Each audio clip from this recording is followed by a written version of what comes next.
ॐ पूर्णमदः पूर्णमिदं पूर्णात् पूर्णमुदच्यते पूर्णस्य पूर्णमादाय पूर्णमेवावशिष्यते। ॐ शान्ति शान्ति शान्तिः। शङ्करं शङ्कराचार्यं केशवं बादरायणं सूत्रभाष्य कृतौ वन्दे भगवन्तौ पुनः पुनः। ईश्वरो गुरुरात्मेति मूर्तिभेदविभागिने व्योमवद्व्याप्तदेहाय दक्षिणामूर्तये नमः। ओम शांति शांति शांति। देखिए यहाँ पे तीन प्रकार के भेद का निराकरण करके एक बात इसमें एक श्लोक ये जो सतोपि नाम रूपे कल्पिते चित तदा ददा है वो वदा वदा वदा वदा वदा। तो यहाँ तीन प्रकार के भेद का निराकरण करके अद्वितीय तत्व की सिद्धि की गई।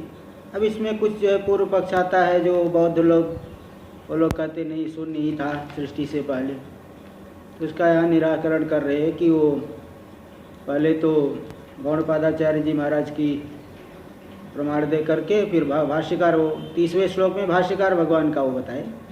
तो भगवत पूज्य पादाच सूक्ष्म तर्क पटु नमून आहुर माध्यमिकान भ्रांतान अचिंत्य स्मिन सदात्मनि।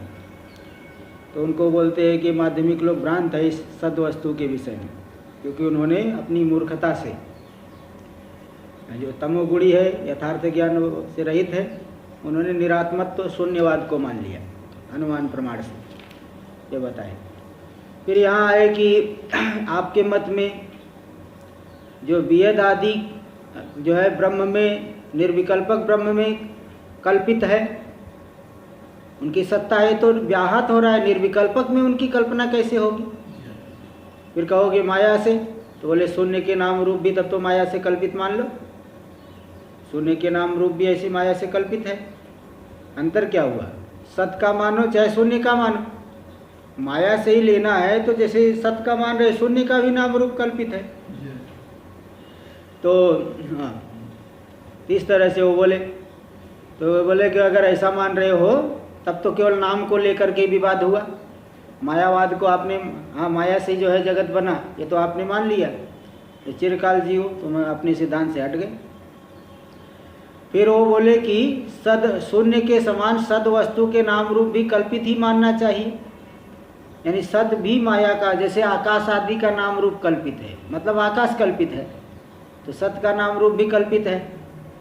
तो बोले कहाँ, निरधिष्ठान ब्रह्म तो होता नहीं, असत में कल्पित नहीं हो सकता, सत में ही कल्पित नहीं हो सकता, सत का नाम रूप सत में कल्पित नहीं हो सकता, और जगत में कल्पित नहीं हो सकता, जगत क्योंकि स्वयं कल्पित है।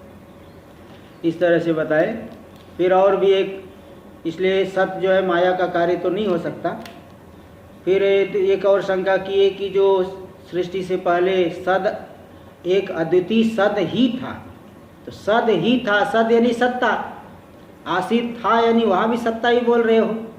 तो सद और आसित दोनों शब्दों का अगर अर्थ भिन्न भिन्न है तब तो वैगुण्य हो जाएगा, मतलब अद्वैत की हानि होगी।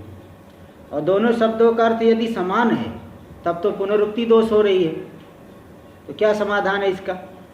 तो बोला नहीं कि ऐसा कोई बात नहीं है, ये दूसरे वाले पक्ष को लेकर के समाधान दिए कि पुनरुक्ति तो लोक में बहुत होता है। तो इसका उदाहरण दे रहे हैं। लोके एवं विधेषु प्रयोगेषु, 37वें श्लोक की अवतरण। लोके एवं विधेषु प्रयोगेषु पुनरुक्त्या भाव कुत्र दृष्ट। लोक में इस प्रकार के प्रयोगों में ऐसा बहुत से वाक्य प्रयोग करते हैं तो भी पुनरुक्ति दोष को नहीं माना जाता। पुनरुक्ति का अभाव कहाँ देखा गया है ऐसा प्रयोग होने पर भी? इत्याशंका, इसी आशंका को उत्थापन करके यहाँ समाधान दे रहे 37वां श्लोक।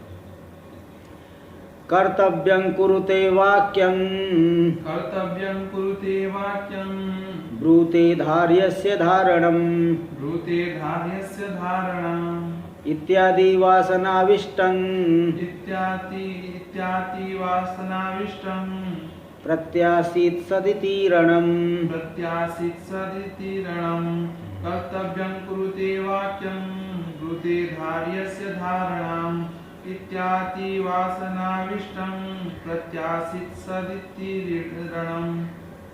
कर्तव्यम कुरुते, वो अपने कर्तव्य को करता है, कार्य को करता है। भाई जो करता है वही कार्य है, वही कर्तव्य है। ये दो बार क्यों बोले? वाक्यम ब्रूते, वाक्य बोलता है, बोले अपनी बात बोलता, मैं अपनी बात को बोलता हूँ, ऐसा बोलते हैं। तो भाई जो बोल रहे वही तो बात है। अलग से बात को बोलता हो, बात को बोलता हो, ये कहने की क्या जरूरत है? डबल दो बार कहोगे, बात को बोलता हूँ, जो बोलोगे वही बात है। बात शब्द बोलने की क्या जरूरत है? धार्य से धारणम, जो धारण करने योग्य है उसी का धारण करता हूँ, धारे का धारण करता हूँ। भाई जो धारण करोगे वही धारे है, अलग से धारे क्यों बोल रही हो? ऐसे गंतव्य को जाता हूँ, पाठ को पढ़ता हूँ, खाना को खाता हूँ, गाना को गाता हूँ, ऐसे बोलते बहुत। तो ये सब जो है बहुत, ये सब हर जगह पुनरुक्ति होगी विचार करोगे तो, लेकिन पुनरुक्ति नहीं मानी जाती। इसी प्रकार जैसे लोक में ऐसे इन स्थलों पे पुनरुक्ति दोष नहीं माना जाता, ऐसे यहाँ पे उसी संस्कार से युक्त जो शिष्य है, इसलिए उस शिष्य को उन्होंने कह दिया सद आसीद, सद ही था, है ना, इसलिए पुनरुक्ति नहीं, वहाँ पुनरुक्ति दोष नहीं मानी जाएगी। इत्यादि वासनाविष्टम, इस प्रकार के वासना से जो अविष्ट थे शिष्य श्वेत केतु, उनके प्रति उन्होंने, पिता ने कह दिया सद आसीत इति ईरणम, ईरणम यानी कथनम, इस प्रकार का कथन उन्होंने किया पिता ने। इसलिए कोई पुनरुक्ति दोष नहीं है, कोई भी गड़बड़ी नहीं है। अद्वैत हानि सद आसीद, ये शब्दार्थ भिन्न तो नहीं है, दोनों का एक ही, दोनों पदों का एक ही अर्थ है। सद यानी सत्ता, सदरूप, आसीद यानी था, सत्ता, वो भी सत्ता कह रहे हैं, अस धातु का सत्ता अर्थ होता है। तो दोनों शब्दों का अर्थ भिन्न नहीं है, तो भी पुनरुक्ति दोष नहीं है, क्योंकि लोक में ऐसा बहुत प्रयोग होता है। टीका में देख लीजिए, कर्तव्यमिति भवत एवं लोके, बोले चलो ठीक है, लोक में ऐसा होता है तो होने दो। तो श्रुतों की माया, तुम श्रुति में ऐसा क्यों कह रहे हो? श्रुति में एक समान अर्थ वाले दो शब्दों का प्रयोग क्यों किया जा रहा है? तो यहाँ पे सिद्धांती ने बोल दिया नहीं, लोक में जिस प्रकार के सामर्थ्य, जिस प्रकार के संस्कार से युक्त है व्यक्ति, उसी प्रकार से उसको यहाँ बोध कराया जाता है। इसलिए तो अध्यारोप अपवाद का आश्रय लेते हैं, सीधे थोड़ी कह देंगे कि कुछ था ही नहीं, कुछ है ही नहीं। कोई आया ब्रह्म का उपदेश करिए तो वो सीधे बोल देंगे क्या, कुछ है ही नहीं, कुछ है ही नहीं, तो फिर तो तुरंत उसी से भाग जाएगा 2 दिन में ही। कुछ है ही नहीं क्या है? एक तो ब्रह्म ही है, और क्या है? क्या उपदेश करूँ तुम्हें? एक ब्रह्म ही है और क्या है? ऐसा तो सुनेगा शिष्य तो छोड़ के भाग जाएगा, उसको समझ में ही नहीं आएगा। इसलिए उसको बताते भाई ने उसी परमात्मा से जगत उत्पन्न हुआ है। जैसे सोने से उत्पन्न आभूषण सोने में स्थित है, सोने में ही लीन हो जाता है, इसलिए सुवर्ण से अतिरिक्त नहीं है। इसी प्रकार से अद्वितीय तत्व से ही पूरा जगत उत्पन्न हुआ। फिर बोलेगा कैसे उत्पन्न हुआ? एक ही है, वो कैसे उत्पन्न होगा? फिर वो बताएंगे माया के माध्यम से। इस तरह से ये जो है ये सब बताते हैं, इस क्रम से बताइए। तो जिस प्रकार के संस्कार से युक्त है जिज्ञासु, उसको उसी रीति से समझाना जो है ठीक पड़ता है, उसी रीति से बताना पड़े, तभी जो है वो उसको समझ में आएगा, नहीं तो समझेगा नहीं। इसलिए एक वाक्य आता है, वक्तुरेव श्रोतुरेव वक्तुरेव तज्जाड्यम श्रोता यत्न प्रबुध्यते। अगर सुनने वाला नहीं जान पा रहा है, समझ लो वक्ता में ही जड़ता है। श्रोता जो है ध्यान से सुन रहा है, मतलब कोई ध्यान से न सुने तो बात अलग है, और श्रोता ध्यान से बड़ी श्रद्धा लेके सुन रहा है और वक्ता बता रहे हैं, अब समझ ही नहीं पा रहा है वो तो ये वाक्य आ गया कि वक्तुरेव तज्जाड्यम श्रोता यत्न प्रबुध्यते। बोले तो वक्ता में ही जड़ता है जो कि श्रोता को समझ में नहीं आ रहा है। वो बेचारा तो पूरा मन लगा रहा है, कोई भाग जाए वो बात अलग है, कोई छोड़ के भाग गया तो उसको कौन समझाए, उसको तो ब्रह्मा जी भी नहीं समझ पाएंगे, समझा पाएंगे। लेकिन अगर श्रद्धा से सुन रहा है तो भी बहुत दिन रहा तो भी नहीं समझ पाया तो बोले भाई वक्ता में ही कुछ जड़ता है। वक्तुरेवता जाड्यम श्रोता यत्न प्रबुध्यते, इसलिए उसको उसी की भाषा में बताना पड़ेगा, उसका जिस प्रकार का संस्कार है वैसे ही बताना पड़ेगा। इसलिए कह दे कि इस प्रकार की वासना से जो संस्कार से युक्त है शिष्य, उसको बताए कि सद ही था, पुनरुक्ति दोष नहीं है, क्योंकि लोक में ऐसा बहुत प्रयोग होता है। फिर बोले अच्छा एक दूसरी शंका हो रही है, शास्त्र जो है पढ़ोगे तो एक पद पे शंका है ना, बहुत शंका करते हैं, नाना प्रकार की शंका जो है एक एक शब्द को लेके शंका करने लग जाते हैं, ऐसा कैसे हुआ, ऐसा कैसे हुआ। हाँ, ननु अद्वितीय वस्तुनि भूतकाला भावात, जो अद्वितीय वस्तु में भूतकाल, काल भी पूरा कल्पित है, तो भूतकाल भविष्य काल वर्तमान काल ये सब सद था, अद्वितीय सत था कैसे कह रहे हो। अद्वितीय वस्तु में कोई भूतकाल है क्या? ये तो ऐसे बोल रहे जैसे कोई मर गया, अभी पहले था अभी मर गया है, अभी मर गया मतलब अभी नहीं है, ऐसे क्या सत था अभी नहीं है क्या? सत तो अभी भी है। अद्वितीय वस्तु में सद था ऐसा प्रयोग क्यों कर रहे हो? भूतकाला भावत अग्रे आसीत, सृष्टि से पहले था, अग्रे यानी सृष्टि से पहले, सृष्टि से पहले ऐसा कथन कैसे कर रहे हैं? ये तो नहीं बन पाएगा ना। इति उक्तिर अनुपपन्ना, ये जो कथन है आपका ये बन नहीं पाएगा, ये आशंका हो रही है। पहले था ऐसा कैसे कह रहे हो? अब इसको दिखा रहे इत्याशंका है, ऐसी आशंका को उत्थापन करके 38वां श्लोक देखिए, बता रहे हैं, समाधान देंगे। काला भावे पुरेत्युक्ति, काला भावे पुरेत्युक्ति, कालवासनया युतम्, कालवासनया युतम्, शिष्यं प्रत्येव तेनात्र, शिष्यं प्रत्येव तेनात्र, द्वितीयं न हि शक्यते, द्वितीयं न हि शक्यते। कालाभावे परित्युक्तिः, कालवासनया युतम्, शिष्यं प्रत्येव तेनात्र, द्वितीयं न हि शक्यते। काला भावे पुरात्युक्ति, पुरा इत्युक्ति, काल नहीं, जब काल ही नहीं, अद्वितीय वस्तु में कोई काल है ही नहीं, तो पहले सृष्टि से पहले सत था, ऐसा कैसे कह रहे हो? सिद्धांती बता रहे नहीं, ये जो युक्ति है, कथन है, काल वासनया युतम, काल की वासना से युक्त जो शिष्य है, उस शिष्यम प्रत्येव है ना, काला भावे पुरा इति उक्ति के कम प्रति काल वासनया युतम शिष्यम प्रति एव अस्ति, तेन हेतुना अत्र द्वितीयम नहीं शक्यते। काल नहीं होने पर भी पहले ऐसा कथन काल की वासना से युक्त शिष्य के लिए ही बताया जा रहा है। वैसे भी देखे काल लोक में प्रसिद्ध है, लोक में देखो काल 1 वर्ष बीत गया, प्रतिदिन दिवस हो रहा है, रात्रि हो रही, महीना हो रहा है, पक्ष हो रहा है, 12 साल हो गया, ऐसे बोलेंगे। और नैयायिक लोग भी काल को क्या मानते हैं? नित्य। काल नित्य है, जैसे उसमें द्रव्य में, नवद्रव्य में काल को भी एक मानते हैं, तो काल नित्य है। वो लोग न्याय भी पढ़ते हैं लोग, हम लोग, इसमें भी काल को नित्य माना गया है। तो इसलिए काल की वासना से युक्त जो शिष्य है, लोक व्यवहार में हर जगह काल का प्रयोग होता है, सुबह शाम, दिन रात, महीना, संवत्सर, पक्ष, ये सब होता है। इसलिए काल की अत्यंत वासना है, बहुत एकदम दृढ़ संस्कार है, उस संस्कार से युक्त शिष्य के प्रति ही ये उत्तर दिया गया। क्या उत्तर दिया? सद आसीत, सत था, तो पूरा ऐसा कथन किया है।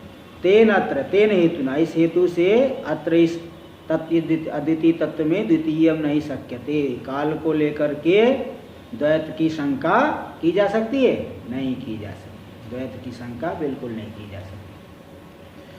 टीका में देख लीजिए, ननु जगत उत्पत्ति पूरा जगत अभावेन, अरे जगत की उत्पत्ति से पहले जगत तो नहीं है, तो एक तो ब्रह्म रह गया और दूसरा जगत का अभाव। भाई जैसे घट घट नहीं है तो क्या है? घट का प्राग भाव। ऐसे ही सृष्टि जगत की उत्पत्ति के पहले क्या है? जगत का प्राग भाव है। तो ये ननु जगत उत्पत्ति पूरा जगत अभावेन, जगत की उत्पत्ति से पहले जगत का अभाव है, इसलिए जगत अभावेन सद्वितीयत्वम ब्रह्मण, जगत का अभाव होने से ब्रह्म में द्वैतापत्ति हो जाए, एक तो ब्रह्म है और दूसरा जगत का अभाव है।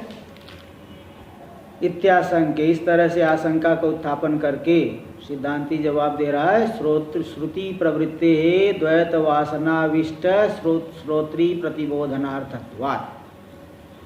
ऐसी आशंका को उत्थापन करके बता रहे हैं कि नहीं, जो श्रुति की प्रवृत्ति है, श्रुति किसको समझा रही है आपको देखना पड़ेगा। श्रुति जो है द्वैत की वासना से युक्त श्रोता को प्रतिबोधन करा रही, इसलिए उसको जो है द्वैत के माध्यम से ही, अध्यारोप आदि के माध्यम से ही समझाना पड़ेगा।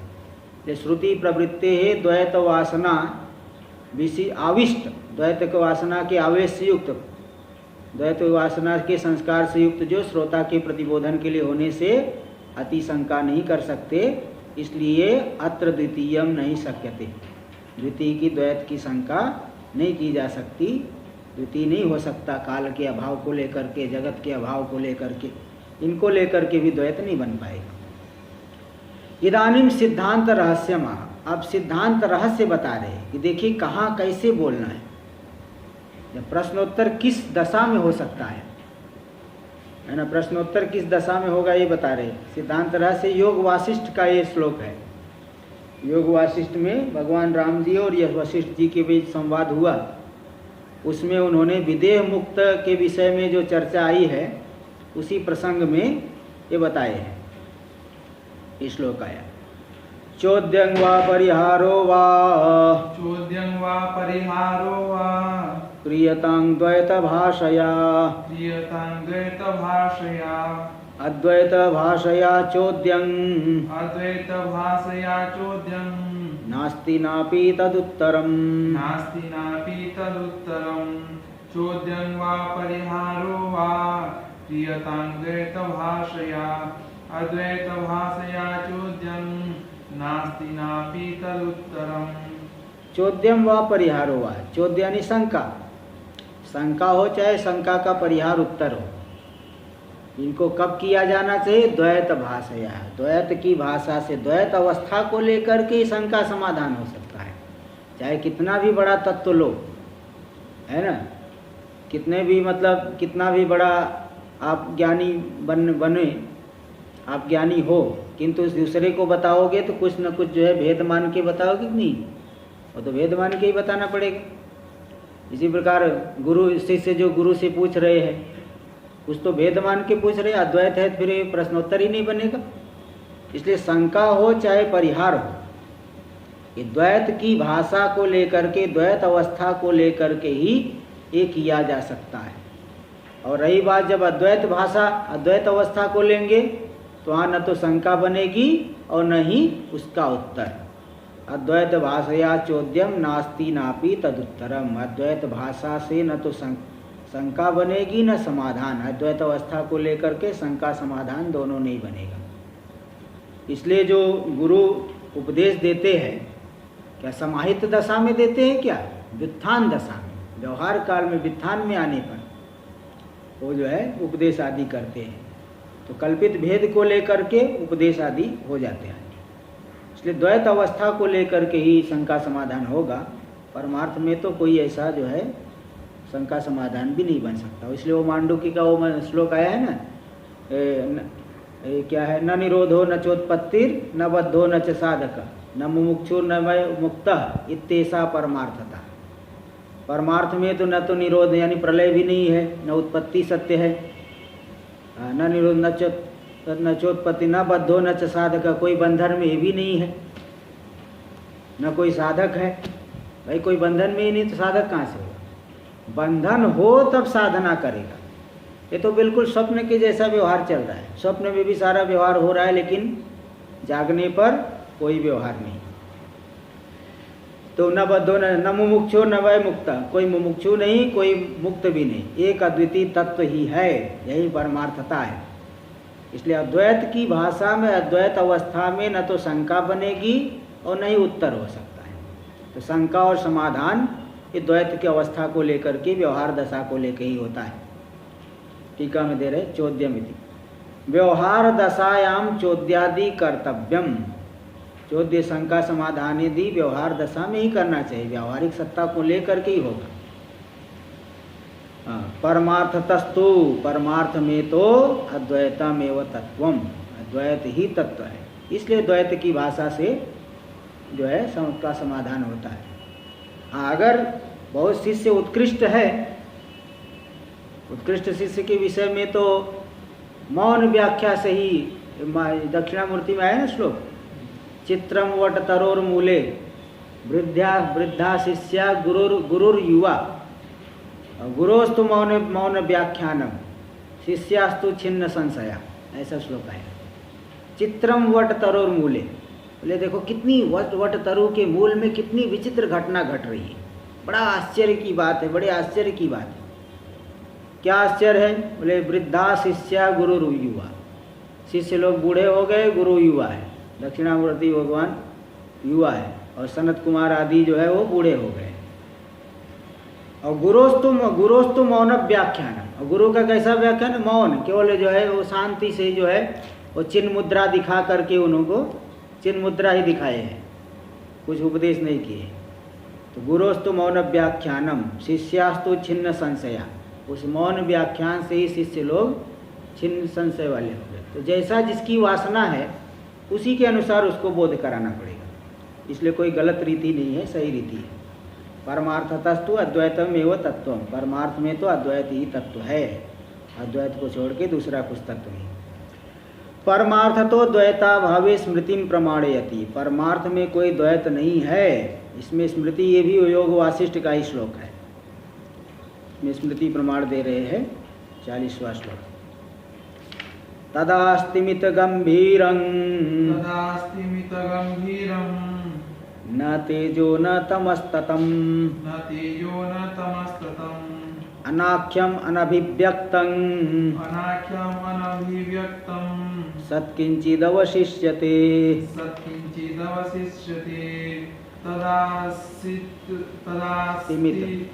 तदास्तिमित गंभीरं न तेजो न तमस्ततम् अनाख्यम अनभिव्यक्तं सत्किंचित् अवशिष्यते।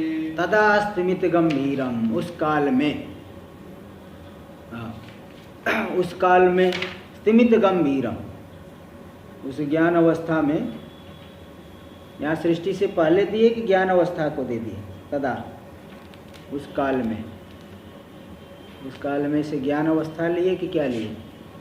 उस ज्ञान दशा में स्तिमित, स्तिमित का मतलब निश्चल, जैसे एकदम निश्चल समुद्र हो, चला उसमें कोई चलन न होता हो, इसी प्रकार स्तिमित गंभीरम, अत्यंत गहन, अत्यंत गंभीर वह तत्व है जिसका अवगाहन नहीं किया जा सकता।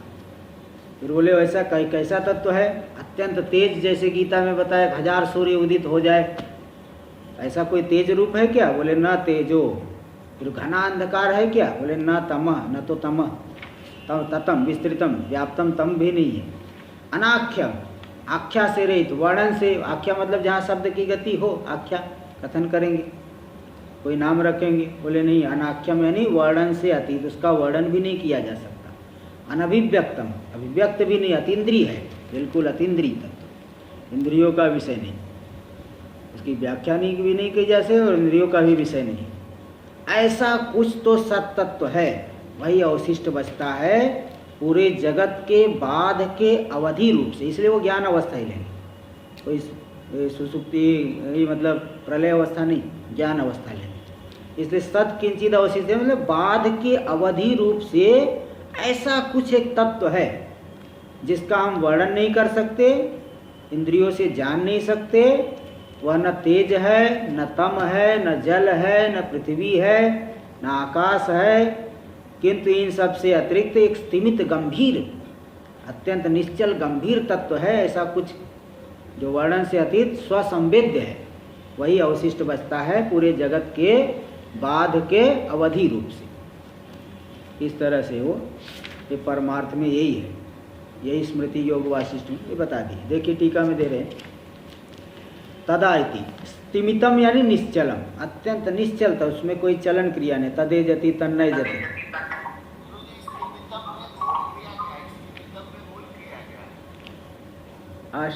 स्तिमितम में स्तिम धातु है। ये स्तिम ये दिवादिगण की धातु, स्तिम यानी निश्चल, और स्तिमितम यानी निश्चलम, यहाँ कृता प्रत्यय निष्ठा प्रत्यय हो गया है। हाँ चलिए देखिए, स्तिमितम यानी निश्चलम, गंभीरम यानी दुरवगाहम, दुरवगाह है यानी मनसा विषयी कर्तुम अशक्यम, मन के द्वारा भी उसको नहीं जाना जा सकता।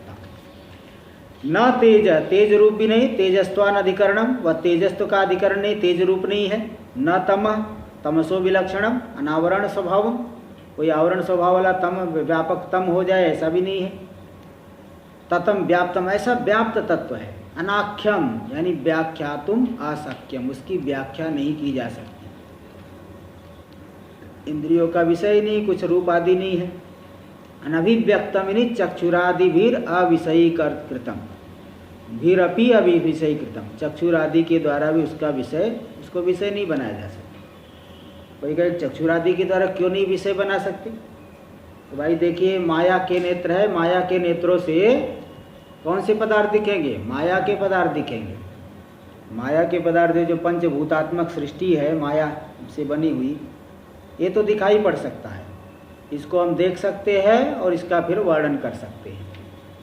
लेकिन जो मायातीत है, चक्षुरादि में भी वो सब सत्ता स्फूर्ति देने वाला है, वो जाना नहीं जा सकता। इसलिए अनभिव्यक्तम चक्षुरादि भीर अविषयी कृतम, ऐसा जो सत है यहाँ तक शून्य विलक्षणम, शून्य से विलक्षण है सत्य, अतएव किंचित इदंतया निर्देष्टुम अशक्यम अवशिष्यति, कुछ भी इदम रूप से निर्देश उसका नहीं किया जा सकता। इदंतया निर्देष्टुम अशक्यम, यह ऐसा है, जैसे गाय की श्रृंग पकड़ के बता दे देखो ये ऐसी है, ऐसा निर्देश कर सकते क्या?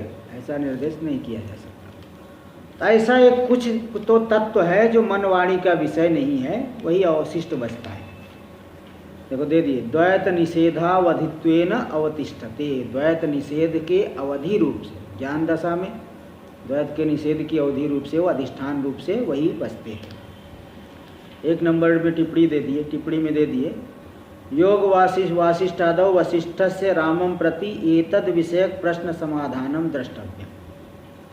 योग वासिष्ठ में वशिष्ठ जी राम के प्रति एतद विषयक प्रश्न का समाधान वहाँ दिए हैं, तो वहाँ पे आया है। ये वशिष्ठ, योग वासिष्ठ का ही वाक्य है। ननु जनिमत्वेन अनित्यस्य भूम्यादेर असत्वम अस्तु, नित्याकाशस्य असत्वम कथम अंगीक्रियते।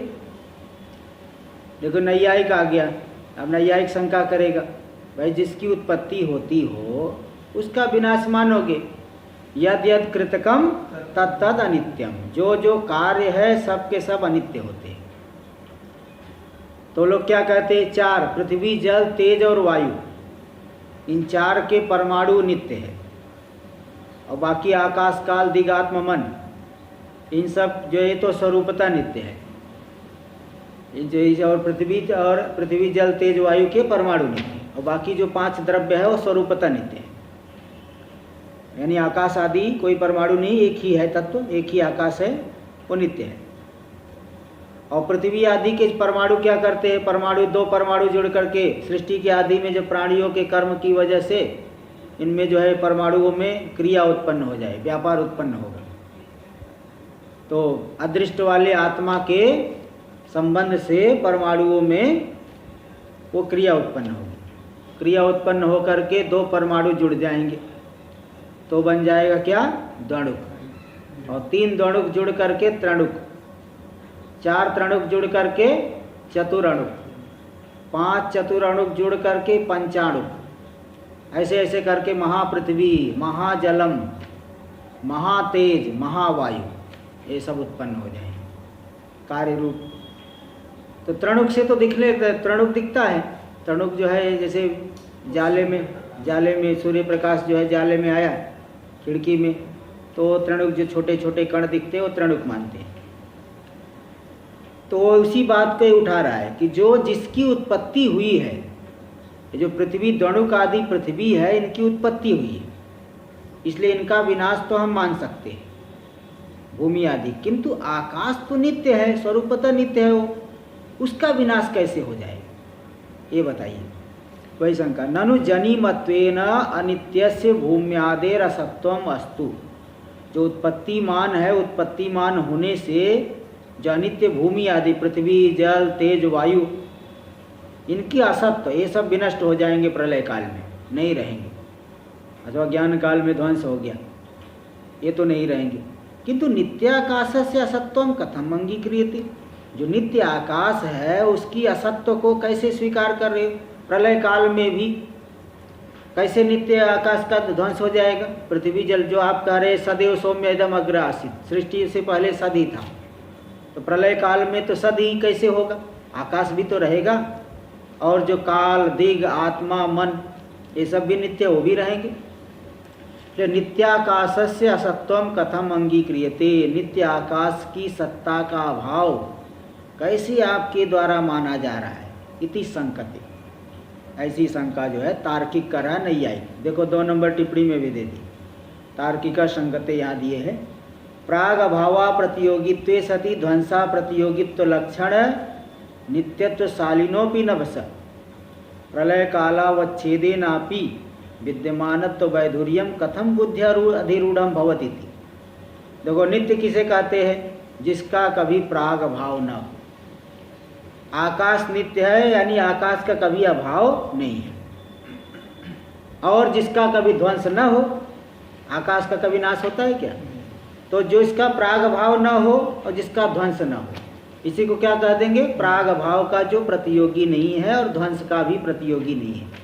जिसका पहले से अभाव है उसको कहते हैं प्राग भाव उसका है। घट नहीं है तो घट का प्राग भाव है, घट क्या हो जाएगा? प्राग भाव का प्रतियोगी। किंतु आकाश का कभी अभाव नहीं, इसलिए आकाश क्या है? प्राग भाव का अप्रतियोगी। इसलिए देखिए प्राग अभाव प्रतियोगित्वे सति, और आकाश का कभी ध्वंस भी नहीं होता, इसलिए आकाश ध्वंस का भी प्रतियोगी नहीं है। ध्वंसा प्रतियोगित्व लक्षण नित्यत्व। तो नित्यत्व का मतलब जिसका कभी अभाव नहीं, जिसका कभी नाश नहीं।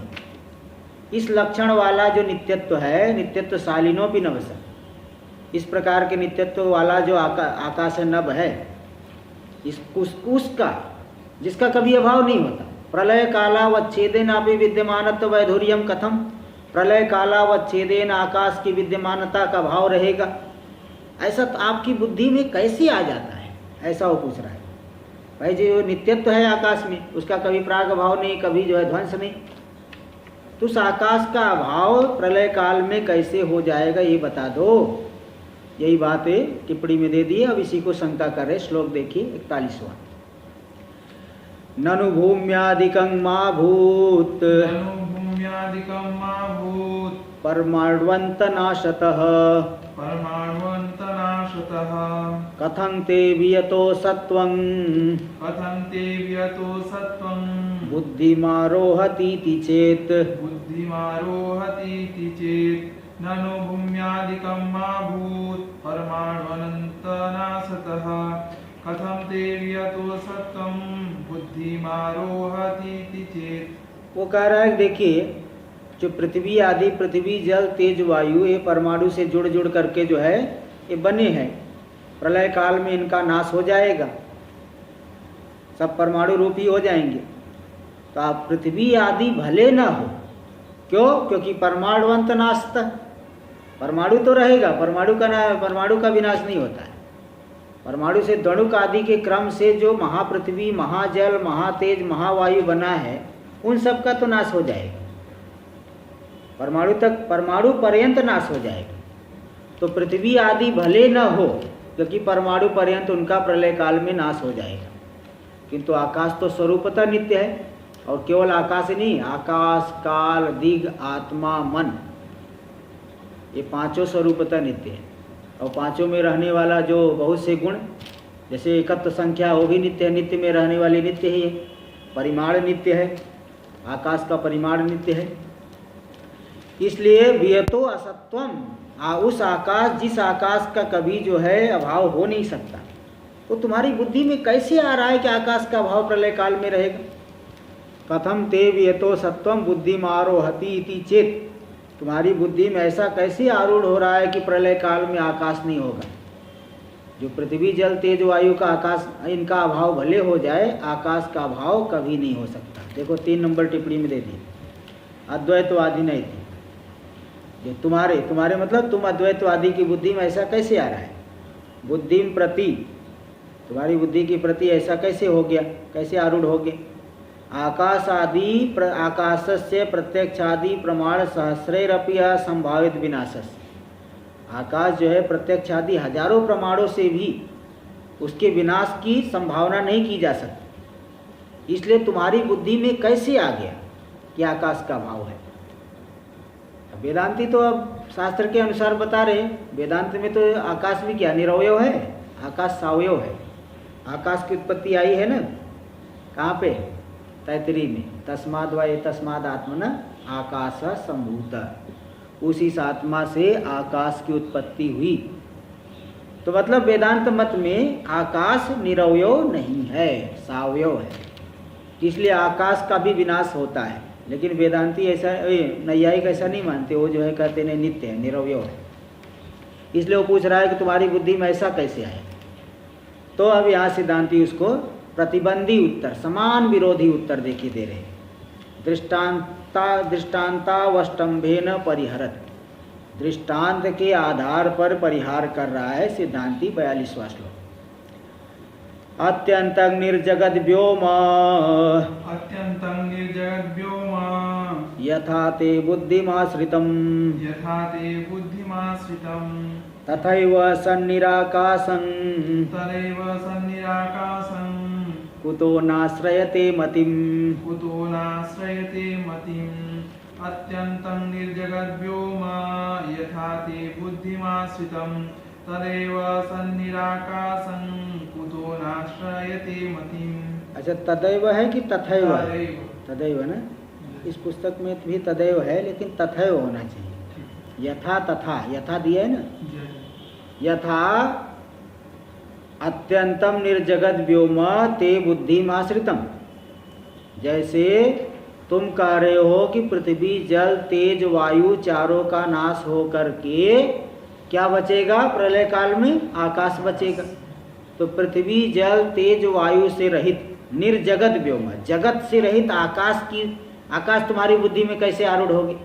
जगत से रहित ऐसा आकाश लोक में संभावना की जा सकती क्या? अब देखो सृष्टि कब से है, कब से चल रही है, कोई ऐसा तो युक्ति से तर्क कल्पना करके तो नहीं बोल सकते हो। अब कुछ एक जो है, एक बहुत बड़ा पत्थर दिया जाए आपको, बहुत बड़ा पत्थर दे दिए, इस पत्थर को जरा समाप्त करके दिखाओ।